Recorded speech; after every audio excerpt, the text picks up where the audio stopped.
കാക്കാത്തിയമ്മ. ആ പേര് കേൾക്കുമ്പോഴേ ഉള്ളിലൊരു സ്നേഹം നിറയുന്നില്ലേ?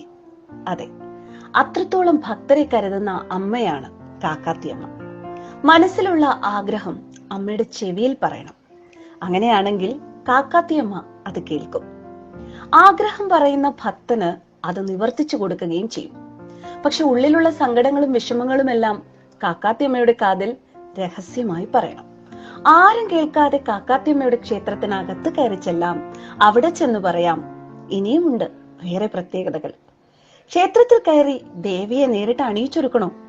ഭക്തർ കൊണ്ടുപോകുന്ന വസ്ത്രങ്ങളും വളകളും ചാന്തുമെല്ലാം കാക്കാത്തിയമ്മയെ അണിയിക്കാം. ആലപ്പുഴ ജില്ല ഒരുപാട് ക്ഷേത്രങ്ങൾ, വ്യത്യസ്തങ്ങളായ ക്ഷേത്രങ്ങൾ, ഇതുകൊണ്ടൊക്കെ ഒത്തിരി പ്രത്യേകതകളുള്ള ഒരു ജില്ലയാണ്.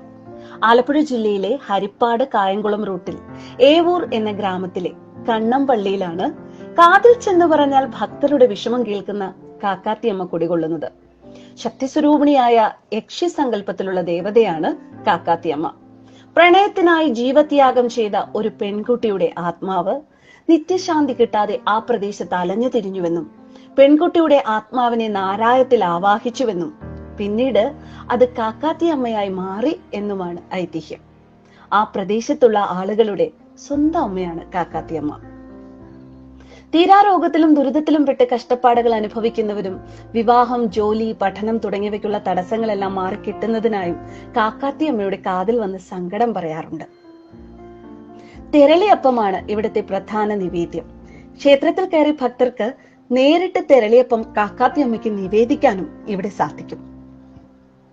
4 അടി പൊക്കത്തിൽ പ്ലാവിൻ തടിയിലാണ് കാക്കാത്തിയമ്മയുടെ വിഗ്രഹം നിർമ്മിച്ചിരിക്കുന്നത്.